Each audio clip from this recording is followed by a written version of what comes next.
Welcome to the latest episode of the Catalyst Health, Wellness, and Performance Coaching Podcast. I'm your host, Dr. Bradford Cooper of the Catalyst Coaching Institute, and today we're going to address a subject that we've been consistently asked about here at Catalyst, CBD. You're seeing CBD practically everywhere, as it is the focus of a new area of cannabis research. But you are also likely coming across an extensive list of unsubstantiated and highly questionable claims. So as always, we decided to dig in. And we are incredibly fortunate to have Harvard physician Dr. Peter Grinspoon join us today. He has not only been a cannabis specialist for 25 years and a medical doctor, he is also a certified health and wellness coach. Talk about a perfect fit for our show. A quick favor to ask our listeners, if you enjoy video tools and resources, we have now produced over 75 videos over at youtube.com/coaching channel on topics covering everything from nutrition and exercise to positive behavior change, mental toughness, and the business of coaching. We would love it if you've got a few minutes to pop over there and check it out, and maybe even subscribe if you find it helpful. As always, feel free to reach out to us anytime with questions about your career or coaching aspects or anything else. results@catalystcoachinginstitute.com. Now let's kick back and tune in to the latest evidence and insights about CBD with Harvard physician and wellness coach Peter Grinspoon on the latest episode of the Catalyst Health, Wellness, and Performance Coaching Podcast. Dr. Grinspoon, thank you for joining us here on the podcast. Really appreciate it. Thanks for having me. Glad to be here.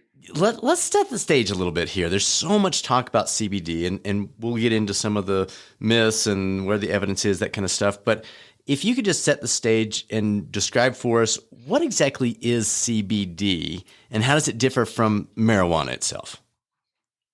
Well, marijuana is a complicated plant with about 600 different chemicals in it, about 140 of which are called cannabinoids because they work on the body's natural endocannabinoid system. Okay. Which is how, we get high and how cannabis works, all of its medical properties.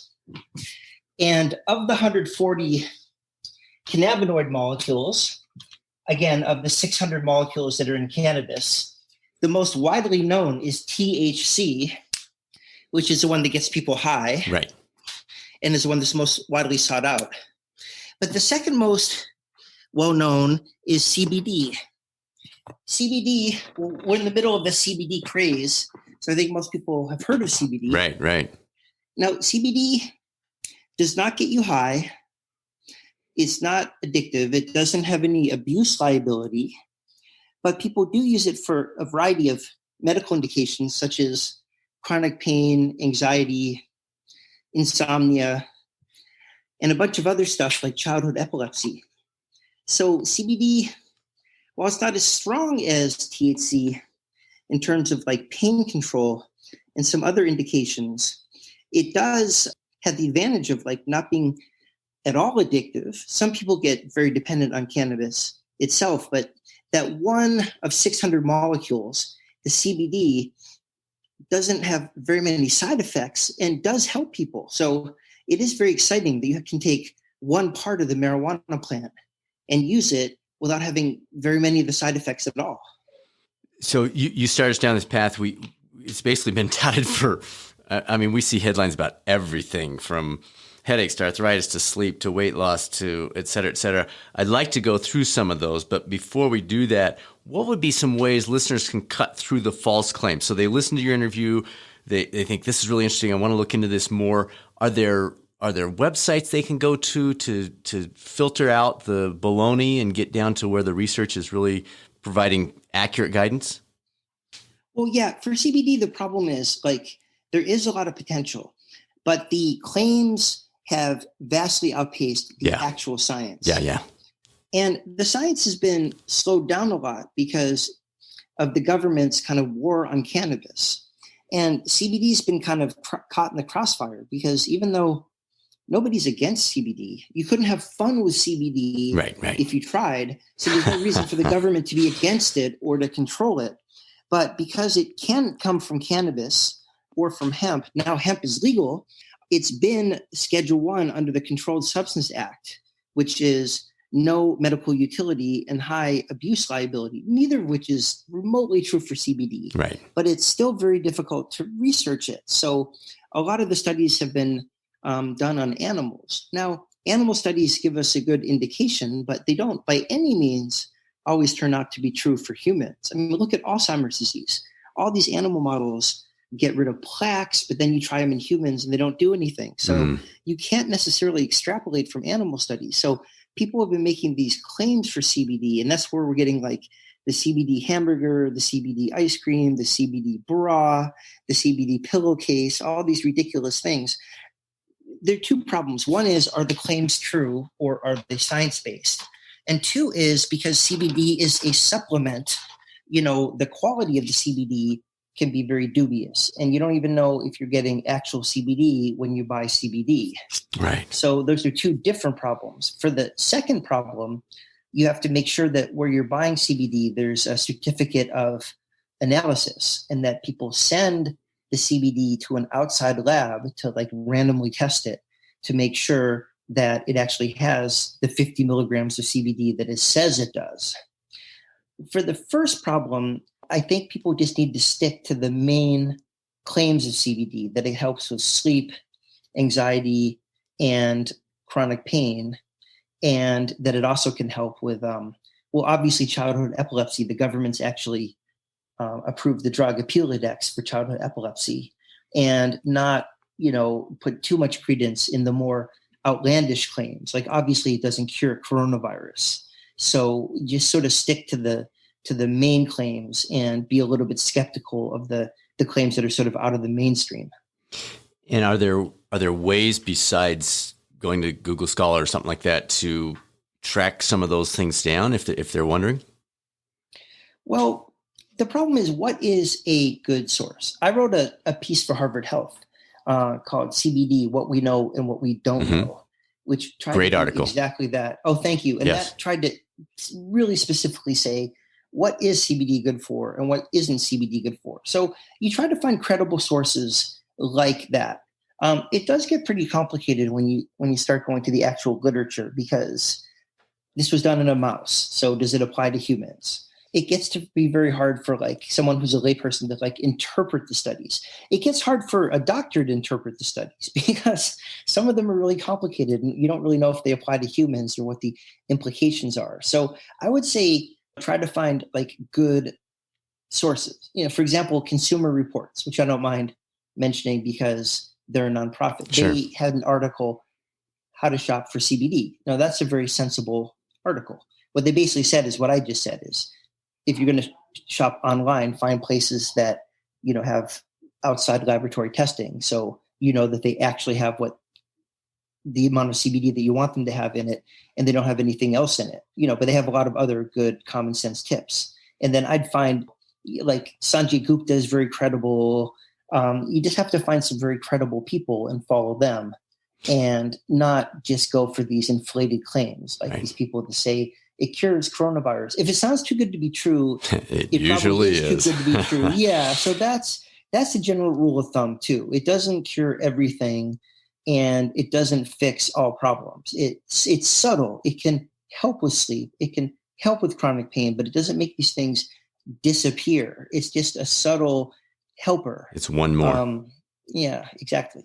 You mentioned a certificate of analysis. Is there a governing body for that? Is it like the AMA certificate of analysis? Is there something like that? Because I could just say, hey, we did our own certificate of analysis, but is there some organization that does that? Or is that a growing area right now that we don't really have one we can depend on? Yeah, that's a growing area. But for an online site to sort of fake a lab, if that got exposed, they'd lose all credibility. That would be like the end of the online site.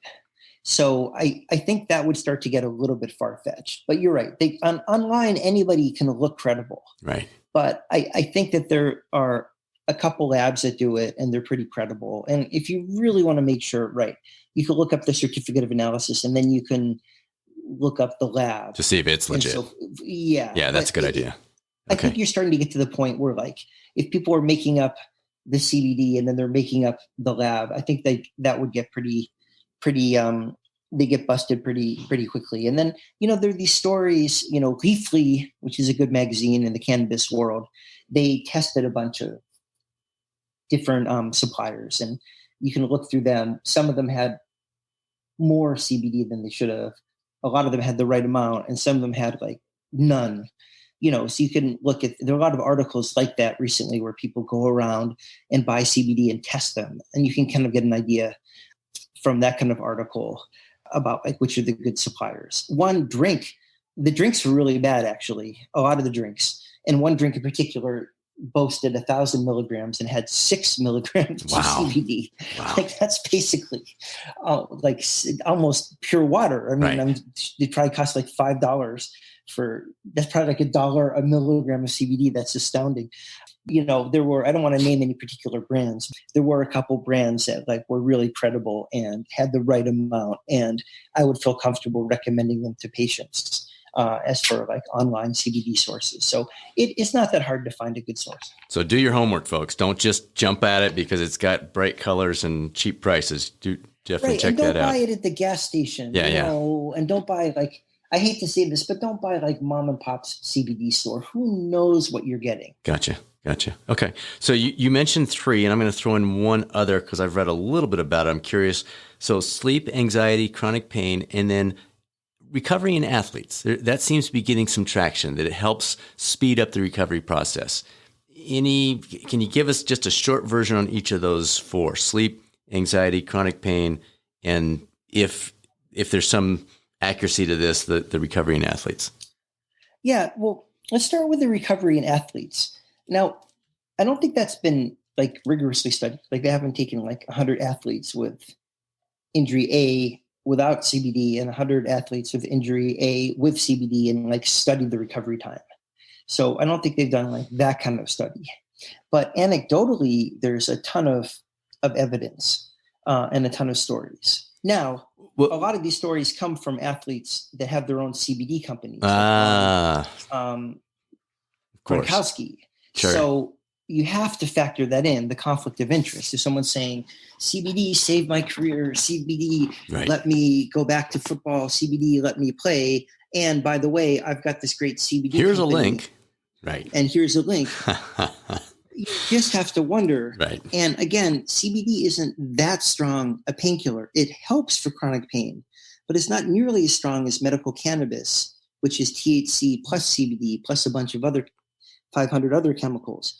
So I just have to wonder if the CBD alone could have been that strong to help a professional football player that's that banged up get back onto his game. So let's take a slightly different look at recovery. I'm thinking more of the endurance athlete that goes out, they do a hard interval session, and is there any research showing that CBD will help them recover a little bit faster? So not from an injury, but from a high intensity workout that allows them to come back, or somebody that's in the gym and they're doing their weight training, or they're out doing their hill workout.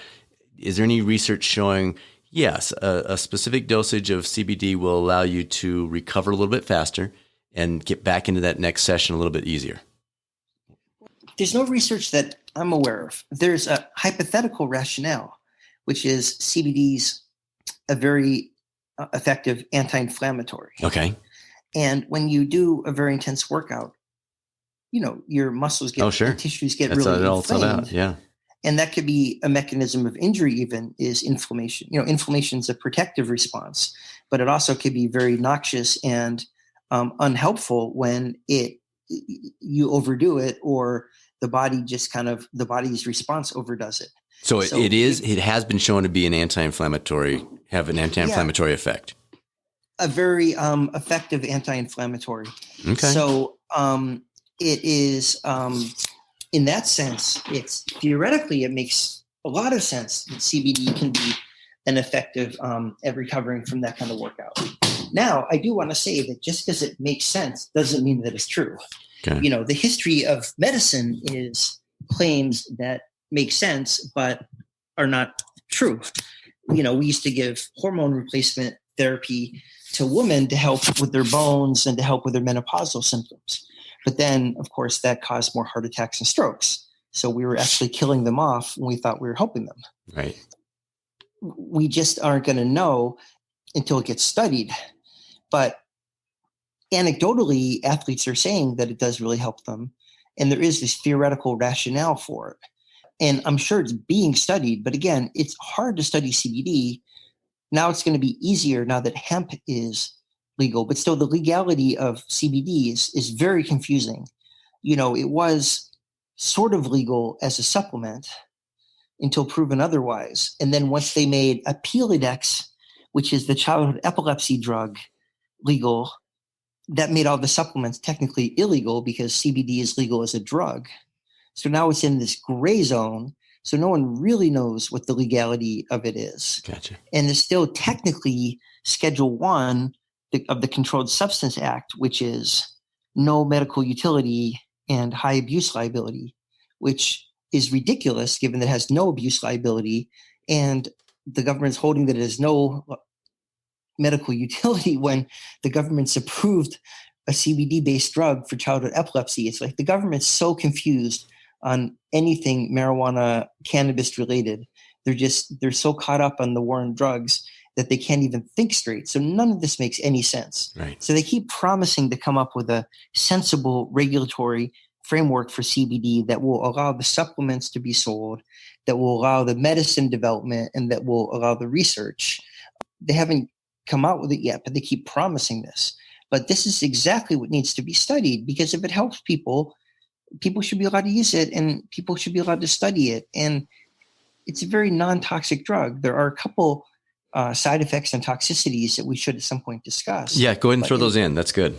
Oh, yeah. Well, first of all, CBD can affect the blood level of other drugs exactly in the same way that grapefruit juice can, in that it can competitively inhibit the enzymes that break down the other medications. So if you're on a blood thinner and you take CBD, CBD can use up those enzymes that would ordinarily break down the blood thinner. So it can cause higher levels of blood thinners in your blood, or epileptic medications. So I haven't heard of anybody like bleeding to death from having too high a level of blood thinner because they're taking CBD. But you certainly want your doctor to be aware of the fact that you're taking CBD if you're on a blood thinner or on any other medication that has to be closely followed, that the levels have to be carefully tracked. Okay. If you're taking, omeprazole or Prilosec as an acid blocker, that level can go up too. But who really cares if you're taking 20 or 21 milligrams of omeprazole? 20 is sort of an educated guess anyways. As a primary care doctor, I'm like, who cares? Right. But if you are taking something like an anti-epileptic or an immunosuppressant or blood thinner that does have to be kept in a pretty narrow range, that's when you really have to tell your doctor that you're on CBD, just so he or she knows about it, because it can hypothetically affect the level because it eats up the enzymes that otherwise would be degrading these other medications. So it can affect the blood level of these medications, and it can raise your liver levels, your liver enzyme levels. But the two circumstances in which that were the case was, one, when they tested that drug, Apeledex, the childhood epilepsy drug, and those kids were all on other epilepsy drugs. So it's hard to say if it was really the CBD that did it. And then there was another study where these sort of anti-cannabis researchers gave these rats something like 70,000 times as much CBD as a human would take. And then they had liver problems, and they were like, aha, CBD affects your liver. But I wanted to report these researchers to the Society for the Prevention of Cruelty to Animals. Right. Anything 70,000 times. Yeah, or something like that. They were poisoning these rats just to make a point. So I'm not particularly concerned about the liver, though. If someone's on a good amount of CBD every day, you'd probably want to check their liver once a year, just like you would with any other medication. So, and the final point I want to make is, so sure, you do want to be careful of blood levels. You do want to keep an eye possibly on the liver tests, and, it can cause stomach upset. It can cause diarrhea. There are a few side effects. There's no free lunch with any medication. And I always think, is this causing more or fewer side effects than what you'd be using instead? And what would you be using instead for chronic pain? you'd be using opiates, which no one wants to be on because they're addictive and you overdose, non-steroidals, which eat away at your kidney and cause ulcers and gastritis if they don't give you a heart attack first, or Tylenol, which hurts your liver and doesn't do anything anyways. For insomnia, what are you going to use? Benadryl, which causes dementia, or Ambien, which can cause dementia or car crashes. For anxiety, what are you going to be using? The benzodiazepines are very addictive and impossible to get off. And, people have all kinds of problems with the antidepressants that we use for anxiety. To the extent that they work, people tend to stay on them. I actually think they work okay, but the point being that you have to say, what else would we use for chronic pain, anxiety, or insomnia? And if you look at what else we tend to use, I think CBD has a very favorable side effect profile. So you've got a lot of people listening right now are saying, oh, okay, I didn't even know about sleep. Or I didn't even think about that with anxiety or what would be your starting point recommendation? Now, just a reminder to the health and wellness coaches listening, we do not prescribe, including supplements. This is a physician speaking to us. So listen to him. Do not make recommendations to your clients. But for those listening who would like to look into this a little bit more, can you give us a starting point? Should they start with creams? Should we start with oil? Should we use the oral, certain levels of dosage? Maybe let's just take each one of these separately. For sleep, what would be your recommendation if somebody says, you know what, I'm waking up at 3 a.m. and I'm not falling back asleep and I just can't get it going and I don't want to take the Benadryl, I don't want to take the over-the-counter sleep medications, the melatonin's not doing it. What would be a starting point for that person? Well, again, I'm not supposed to give medical advice either, but generally speaking, you make sure that you have a good quality source of CBD. By following the things that we discussed earlier, making sure that it comes from a source that has a certificate of analysis. Okay. And then, I'd start at a lowish dose, 20, 30, 40, 50 milligrams. Just take it in a gummy or a pill or some oil. I take it orally. I think the smoking just irritates your lungs. I think for sleep, obviously a topical wouldn't do anything. So I just take it orally or in a tincture under your tongue. And then just give it half an hour and see if it makes you a little bit relaxed and sleepy. Okay. And so the creams, not necessarily, if someone's debating, let's talk about the chronic pain now.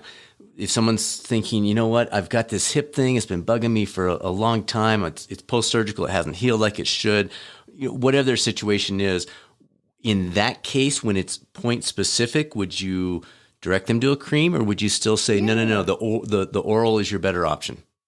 Yeah, well, you can certainly try cream. A cream's good for a massage with, muscle pain. Say your neck hurt, you sprained your neck. Yeah, that's my thought too, is the massage piece is probably as valuable as the cream. But yeah, and together they work really well. Personally, I think the creams with THC and CBD work better than just the CBD. And I think it's great because you can't get high from a cream. So why not throw the THC in if you're in a medical marijuana legal state? Why on earth marijuana cream isn't legal in all the states is beyond me, because you can't get high from it. It works really well and you just absorb it through the skin. But again, it's obviously not psychoactive. You just absorb it. It's just a massage. But I would use a CBD cream for muscle aches. And then for that kind of chronic pain. Now, chronic pain is tough because nothing treats it completely. Even opiates don't treat it completely.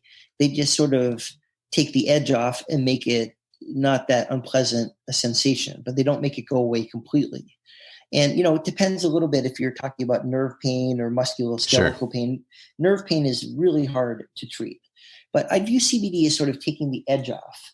I'd say the same about, again, medical marijuana. I'd say the same about opiates. But again, you start with a smallish dose orally, and then you work your way up. Better to do this with a doctor than on your own. Certainly let your doctor know that you're doing this so that he or she can be cognizant of any drug interactions that there are. And, most of the gummies come in 30 milligram doses. That's a perfectly reasonable starting dose.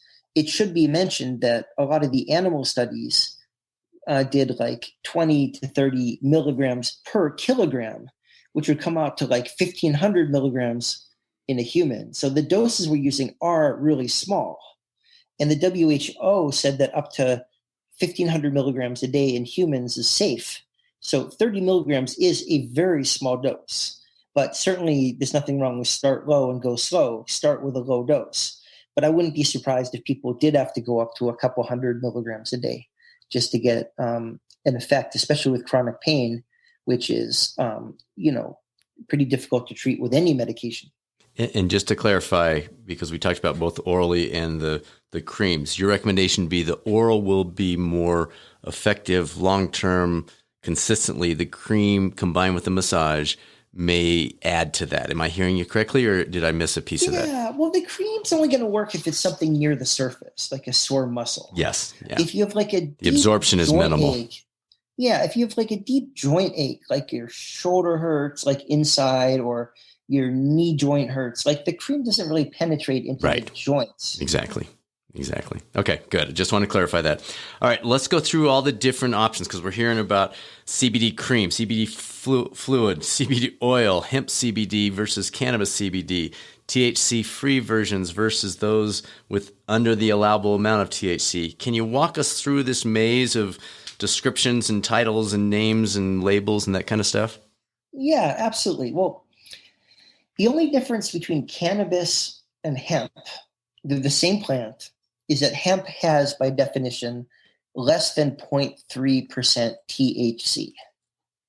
That's the only difference. Okay. Hemp is legal. Cannabis isn't federally. Cannabis is legal in 11 states, recreationally, in like 34 states medically. You can get CBD. You can isolate it in the lab. You can get it from cannabis just by taking out the other cannabinoids, or you could just get it from hemp because hemp is basically CBD with just a teeny bit of THC in it. Okay.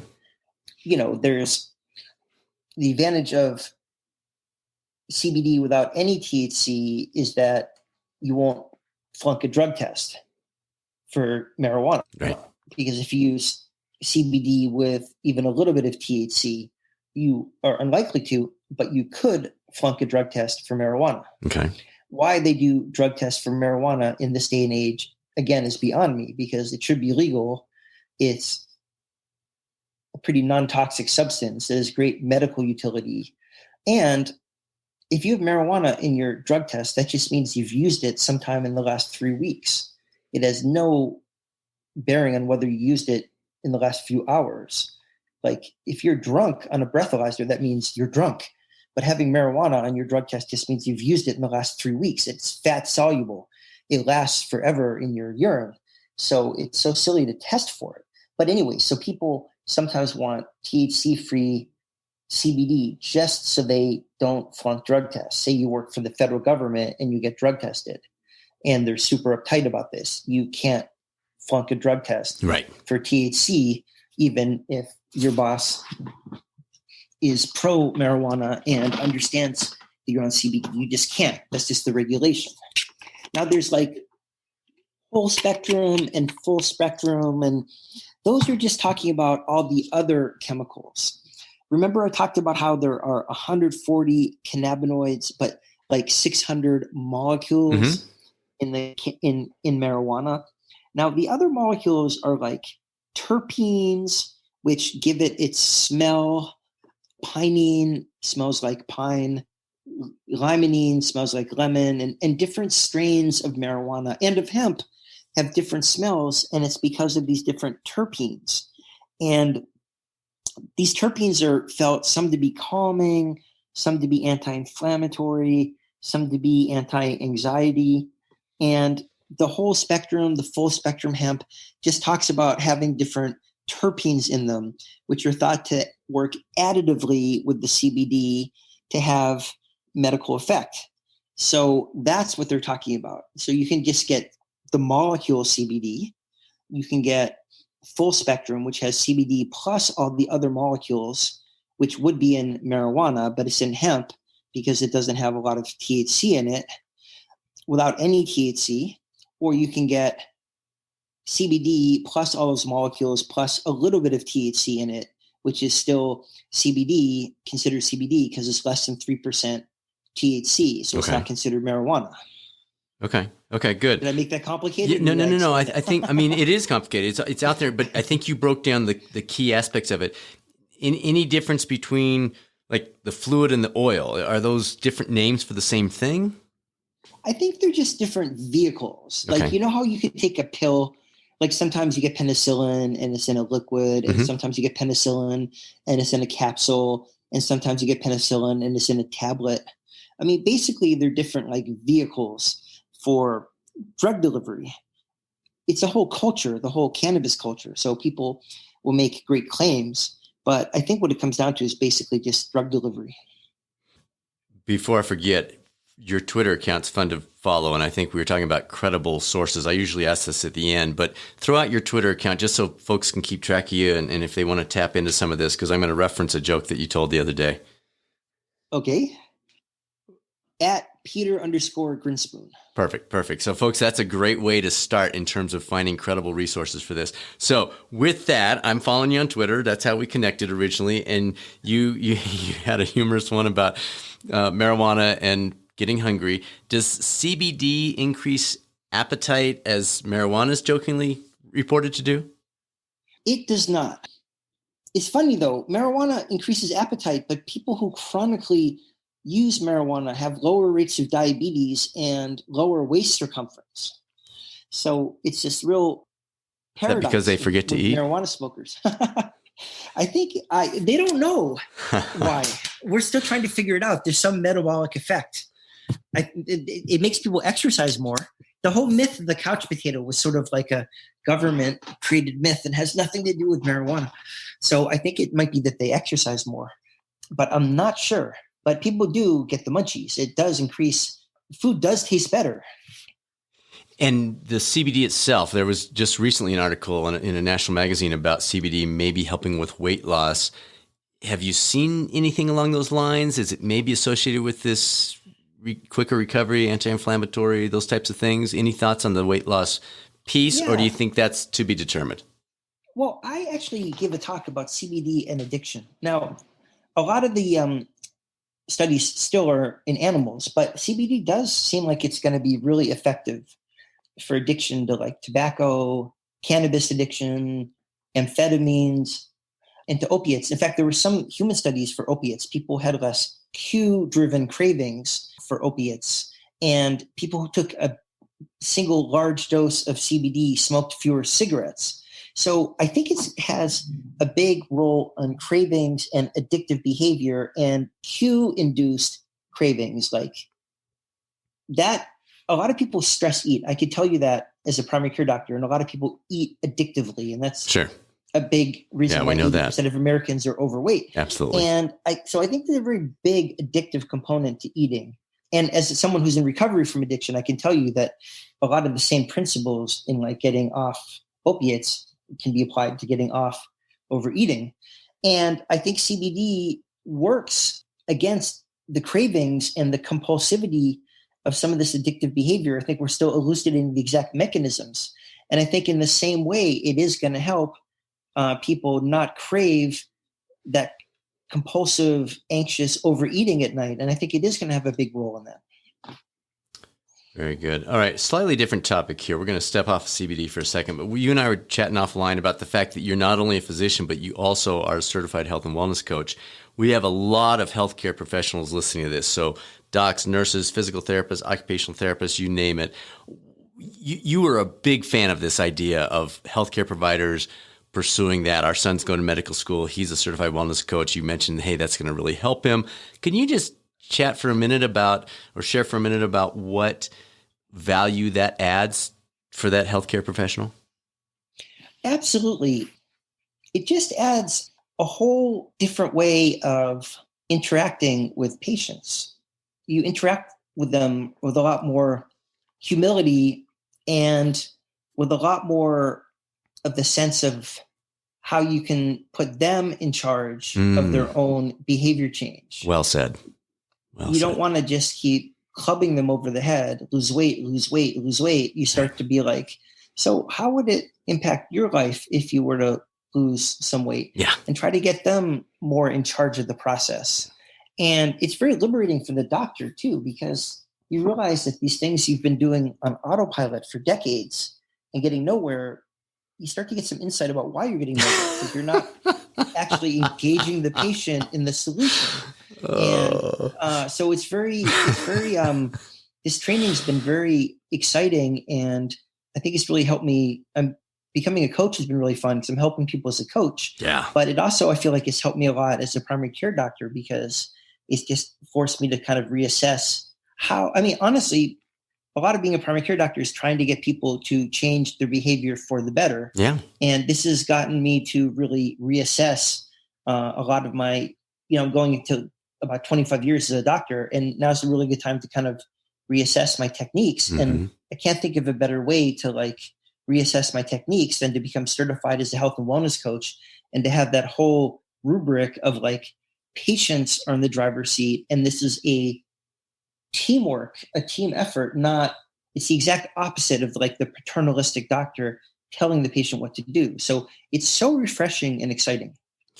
Well, I appreciate that. And everybody listening, this was not a pre-planned ad. I had no idea he was a certified wellness coach and stuff until we started trading emails. So thanks for throwing that in. Last question, just any final words of wisdom for folks that are either looking to help their coaching clients, family, friend, themselves, whoever it might be, in making the right decisions, trying some things out around the CBD? The most important thing is to educate yourself about it. The U.S. government's been against it for the last 80 years. And because of that, the medical schools have been against it, and the nursing schools. The research has been retarded, and the education we've all been given is just nonsense. So you have to make a little bit more of an extra effort to educate yourself about medical marijuana and about CBD. But more and more alternative voices are becoming more mainstream, and it's getting a little easier to find better sources. So I just say, start from scratch. Just throw out everything you knew about marijuana and about CBD and start relearning it. I think they both have a lot of very profound medical benefit. And it's just a really, really exciting new time we're in, where these things are becoming legal, and they're these tools that we could use. And this whole neurotransmitter system that's just recently discovered, the endocannabinoid system, is going to be huge in terms of drug development and in terms of treating diseases. So I just say embrace it, learn about it, and just enjoy the fact that we're going to be making all these discoveries, and that we're going to be moving the goalposts forward in terms of treating diseases. Well said. Well said. Dr. Grinspoon, I really appreciate it. We've been looking for a guest for this topic for a long time. You were perfect. Thanks for spending your time with us today. Well, pleasure talking to you.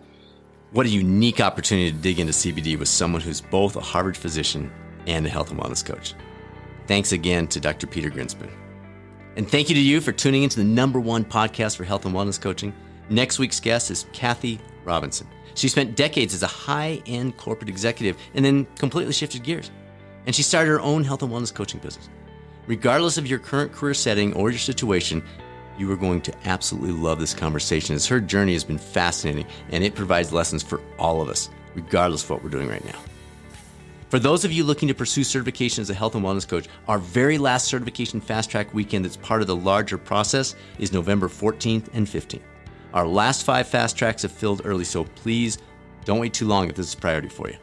All the details are available at catalystcoachinginstitute.com, and we're always happy to discuss details with you anytime. Email is results@catalystcoachinginstitute.com. Now it's our chance to move toward better than yesterday.